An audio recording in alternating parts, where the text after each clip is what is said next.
Começa agora um programa que traz tudo sobre o livro mais lido em todos os tempos. Apresentamos O Som do Livro.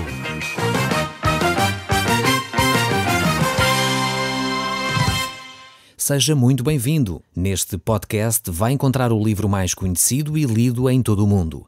Vamos levá-lo numa viagem pela história da humanidade. Este é um audiolivro para si, para a sua família e sociedade em geral. Contextualização e comentários de Paulo Chaveiro. Eu gostaria de lhe contar uma pequena história que eu vi um dia, de um jovem motorista de autocarro. Ele andava no seu serviço diário, no seu dia-a-dia normal de trabalho, e um dia aconteceu que entrou no autocarro um gangue de jovens que espancou o motorista, roubou todo o seu dinheiro e fugiram a toda a pressa do autocarro. Só que a polícia estava ali perto, viu a situação e conseguiu prender todo o gangue. Eles foram levados a tribunal e, como tinham sido apanhados em flagrante delito, foram condenados.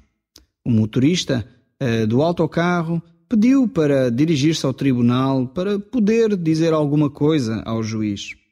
E apesar de eles já terem sido condenados, este jovem disse ao juiz deste tribunal: "Eu pago a pena que estes jovens deveriam receber." Isto causou uma grande perturbação logo em toda a sala de audiências. Ninguém percebia o que se estava a passar. O próprio juiz ficou perturbado. Nunca uma situação destas tinha ocorrido. E o juiz perguntou ao jovem motorista: "Mas então por que é que você está a fazer isso?" Calmamente ele respondeu: "Bem, Cristo fez o mesmo por mim." Esta história eu não sei se de facto aconteceu, eu penso que sim, pelo menos foi a informação que eu tinha, mas revela claramente a atitude que Cristo teve por nós, aquilo que Cristo quis fazer em nosso lugar. Todos nós estávamos condenados, o nosso merecimento, aquilo que nós merecíamos, era uma condenação. Mas Jesus assumiu o nosso lugar de pagar a pena que nós teríamos direito. No entanto, nós podemos ver que mesmo quando Deus age dessa forma para conosco, as nossas atitudes muitas vezes têm consequências. Deus é verdade, perdoa os nossos pecados. Mas, no entanto, muitas vezes as consequências das nossas ações permanecem. Jacó estava a experimentar isso na sua vida. Ele tinha percebido que aquilo que nós semeamos é aquilo que nós vamos ceifar. E por essa razão, nós vamos poder ver como Jacó tinha a necessidade de aprender a não continuar a caminhar nos seus erros. Eu creio que muitas vezes Deus permite isso na nossa vida para que nós possamos aprender, para que nós possamos mudar o nosso comportamento, para que nós não possamos continuar a cometer os mesmos erros constantemente. No último programa nós estivemos a ver como Jacó foi enganado por Labão, seu sogro.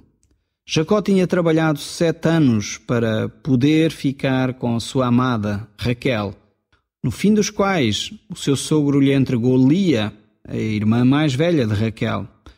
Esta prática que nós repudiamos não nos parece lógica, nem parece coerente. Naquela altura era prática comum naquela região. E Jacó pouco poderia dizer, pois ele tinha feito o mesmo, ele tinha enganado o seu irmão e seu pai. Por essa razão, quando Labão enganou a Jacó, ele não tinha autoridade nenhuma para poder dizer a Labão: "Não é assim que se faz, não deve ser feito isso." Jacó não tinha moralidade nenhuma para dizer nada a Labão. No entanto, vemos que Jacó amava muito Raquel. Por essa razão, ele dispôs-se a trabalhar mais 7 anos para poder ficar com a sua amada. Ainda que, na semana seguinte, ao ter casado com Lia, ele recebeu Raquel como sua esposa. Mas teve de trabalhar mais 7 anos e isso ele honrou a sua palavra. Começou a aprender que é melhor não agir com astúcia, tentando ser mais esperto que os outros, tentando enganar os outros. No entanto, esta atitude de Labão, que Deus não aprova, mas está relatado nas Escrituras, manifesta ou vem mostrar que esta situação iria ser muito complicada para Lia. E nós vemos no capítulo 29, verso 31 e 32, aquilo que Deus diz a este respeito, aquilo que a Bíblia diz sobre esta situação. Vendo o Senhor que Lia era desprezada, fê-la fecunda, ao passo que Raquel era estéril. Concebeu, pois, Lia e deu à luz, pois, um filho, a quem chamou Ruben, pois disse: O Senhor atendeu à minha aflição, por isso agora me amará o meu marido. Neste pequeno texto verificamos como Lia era uma mulher desprezada, e eu creio que não há nada mais triste nesta vida do que nós sermos desprezados pelos outros. Nós não nos sentirmos amados pelos outros. Muito menos nós nos sentirmos desprezados ou não nos sentirmos amados pela pessoa com quem casamos. E Deus estava atento a esta situação. Apesar do erro de Labão, apesar de Labão ter agido de uma forma enganosa, apesar de alguma forma Jacó estar a colher aquilo que ele havia semeado em termos de engano, Deus, no entanto, manifesta o seu amor e a sua bondade. E por essa razão faz fecunda a Lia. Naquela época, era considerado que a mulher ser fecunda, ter filhos, era uma bênção, era uma coisa muito positiva. Era um sinal de que Deus estava com essa pessoa. E dessa forma Deus fez isso a Lia, para que Jacó pudesse perceber que ele não deveria desprezar a sua esposa. Ele não deveria ter uma dualidade de critérios entre Lia e Raquel. É verdade que de alguma forma ele amava mais Raquel do que a Lia. No entanto, isso não era correto aos olhos de Deus. Por essa razão Deus fez então fecunda a Lia, dando-lhe filhos, e não a Raquel. Não é que Deus quisesse punir Raquel de forma alguma, tanto que nós vamos ver mais para a frente no texto que Deus também abençoou Raquel. Mas Deus queria mostrar que não deve de haver exceção de pessoas, não se deve de agir dessa forma. Vemos então que Raquel não tinha filhos, mas Lia sim. Lia deu vários filhos então a Jacó. Os seus nomes eram Ruben, Simeão, Levi e Judá, e vemos isso nos versos 30 a 35. E vemos mais uma vez algo interessante. O filho mais velho, que era Ruben, que deveria dar seguimento à linhagem de Jacó, não foi esse que foi o escolhido por Deus para tal. Não porque um capricho qualquer de Deus, mas pela atitude de Ruben. Ruben era alguém extremamente violento. Ruben era alguém que enganou também os outros. E por causa do seu caráter e de sua atitude, Deus não escolheu então Ruben para seguir a sua linhagem. Simeão e Levi a mesma coisa. Eram filhos extremamente violentos, e por essa razão Deus não os escolheu para seguir a promessa que ele havia feito a Abraão, que de Abraão faria uma grande nação, e dele seriam abençoadas todas as famílias da terra.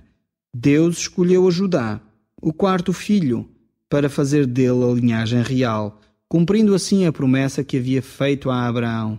Dele, de Judá, saíram então os grandes reis, como Davi, Salomão, e o próprio Jesus Cristo veio da família de Judá. Isto nos faz lembrar e faz-me lembrar e pensar em alguma coisa bem própria do contexto português.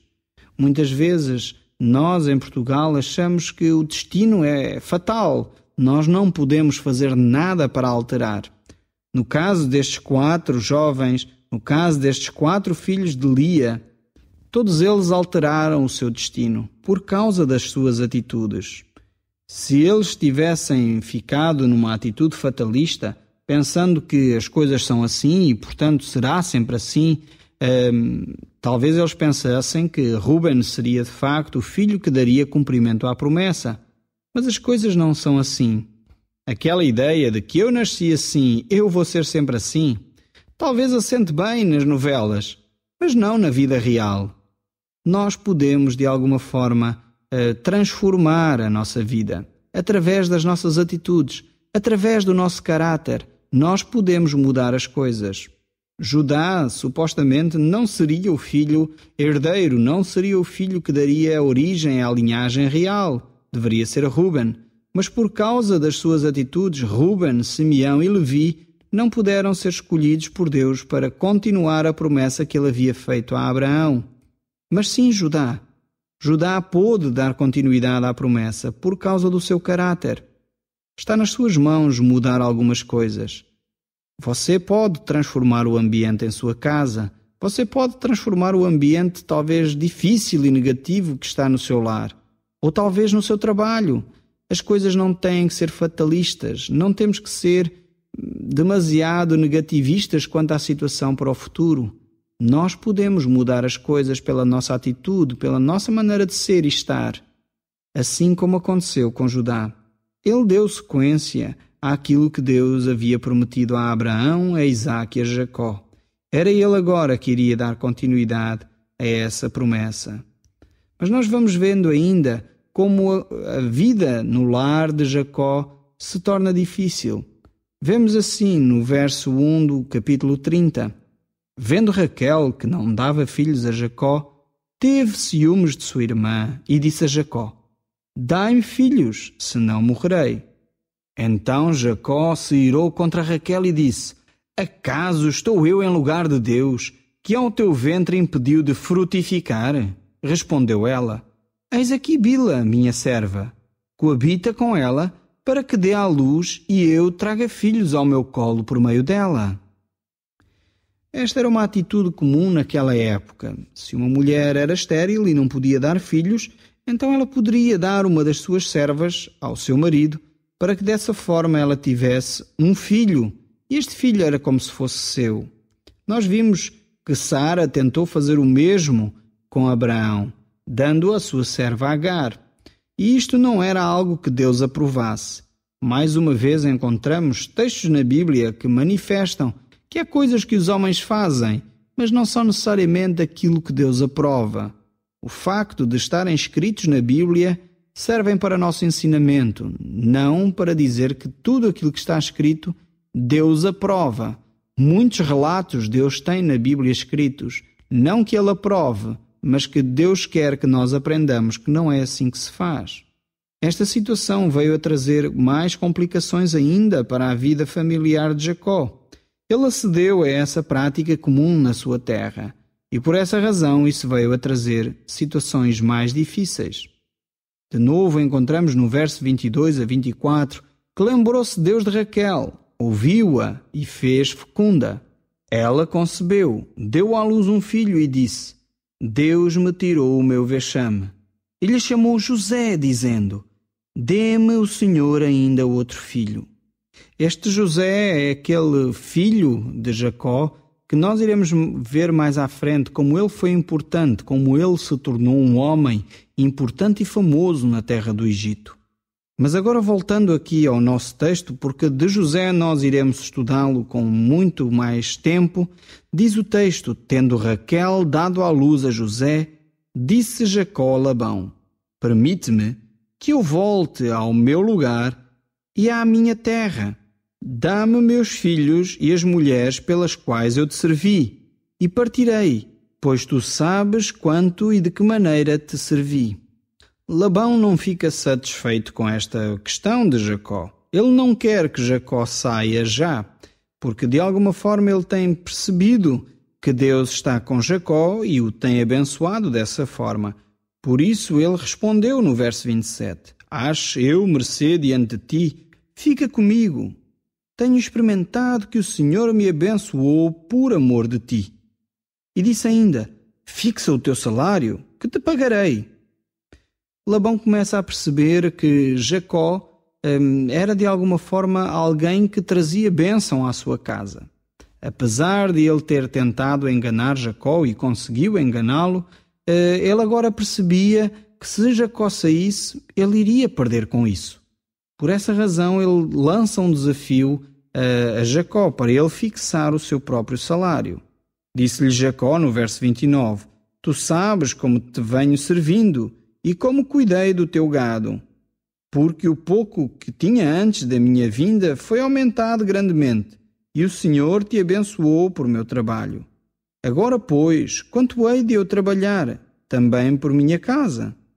Então Labão lhe perguntou, Que te darei? Respondeu Jacó, Nada me darás. Tornarei a apacentar e a guardar o teu rebanho, se me fizeres isto.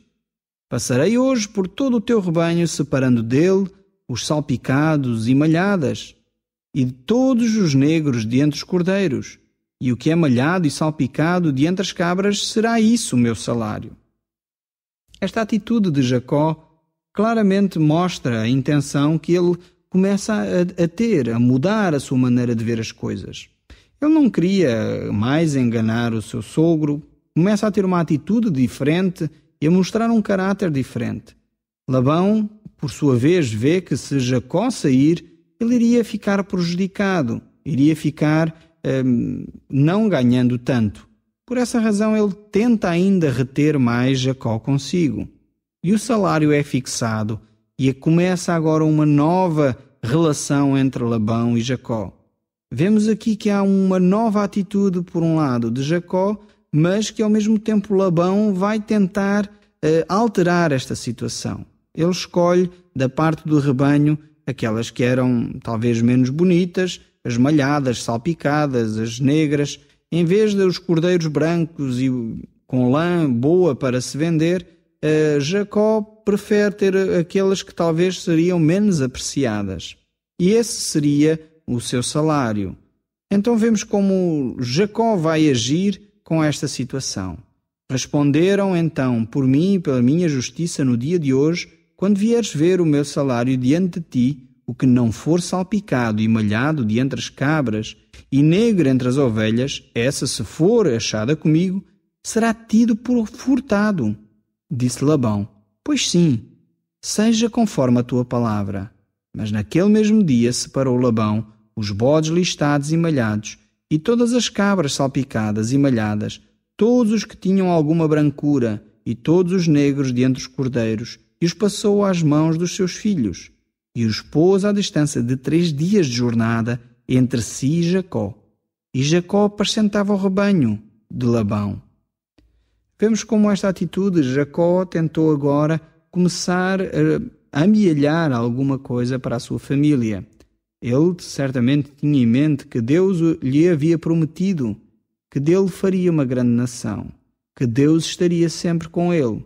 E por essa razão ele começou a pensar que era a altura de ele sair daquela terra para ir para a terra que Deus o havia chamado. Para isso ele necessitava de ter os seus próprios provimentos e começou a juntar esses animais. Vemos aqui depois de novo uma tentativa de Jacó, mais uma vez, agir de uma forma um pouco estranha. Ele tomou então, diz o texto no verso 37, umas varas verdes de álamo, de aveleira e de plátano, e lhes removeu a casca em riscas abertas, deixando-os aparecer a brancura das varas. Esta atitude de Jacó aqui é para que os cordeiros, quando fossem beber água, ao ver aquelas varas, eles concebessem e tivessem animais listados e salpicados e malhados. Não sei até que ponto, francamente, tem fundamento científico esta atitude de Jacó. Não sei por que razão realmente ele fez isto, se de facto isto influenciou a natureza dos animais que eram criados. Facto é que Deus usou isso para que Jacó tivesse mais animais. E o próprio Jacó ficou consciente disso. Por essa razão, mais à frente, vamos ver como Jacó age para com a sua família. Ele apercebe-se que Labão e a sua família não está satisfeito com o facto de Jacó cada vez ter mais animais e que Labão continuaria com o seu gado do mesmo tamanho. Então, no versículo 1 diz: então ouviu Jacó os comentários dos filhos de Labão, que diziam: Jacó se apossou de tudo o que era do nosso pai, e do que era do nosso pai juntou ele toda esta riqueza. Jacó, por sua vez, reparou que o rosto de Labão não lhe era favorável como anteriormente. E disse o Senhor a Jacó: torna à terra dos teus pais e à tua parentela, e eu serei contigo. Então Jacó mandou chamar Raquel e Lia ao campo para junto do seu rebanho, e lhes disse: vejo que o rosto do vosso pai não me é favorável como anteriormente, porém o Deus do meu pai tem estado comigo. Vós mesmas sabeis que como todo o empenho tenho servido ao vosso pai. Mas vosso pai me tem enganado e por 10 vezes me mudou o salário. Porém Deus não lhe permitiu que me fizesse mal algum. Vemos como Jacó estava consciente de que não era o seu ato de pôr as varas que teria feito com que o gado fosse diferente. Era de facto Deus que tinha agido dessa forma. E eu creio que aqui é necessário nós aprendermos um pouco com Jacó. Ele tinha percebido que a sua astúcia não servia de muito. Mesmo talvez a sua superstição não lhe servia de nada. Ele percebeu que é Deus que age na sua vida. Por essa razão, ele se dispôs a obedecer àquilo que Deus lhe tinha dito, de que ele deveria regressar à terra dos seus pais. A sua astúcia não lhe serviu de muito. Ele continuou a ver Labão a enganá-lo vezes sem conta, mas porque Deus estava com Jacó, as astúcias de Labão não serviam de muito. Talvez você esteja a viver uma situação idêntica à de Jacó.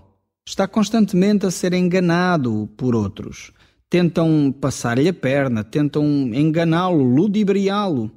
Mas eu quero dizer aquilo que Deus diz na sua palavra. Deus está consigo também. Jesus Cristo, antes de subir ao céu, ele prometeu que estaria sempre com aqueles que creem nele.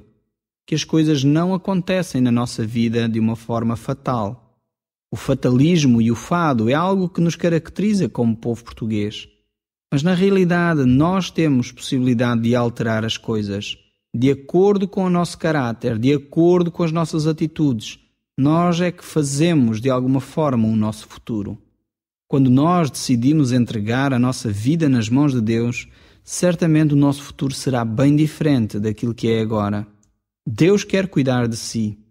E por essa razão, Ele entregou o seu Filho Jesus Cristo. Por essa razão, Ele prometeu que estaria sempre conosco, até ao final dos tempos. No próximo programa, nós vamos continuar a ver a vida de Jacó e a da sua família, como eles agiram e como eles regressaram à sua terra natal. O Som do Livro, uma produção da Rádio Transmundial de Portugal.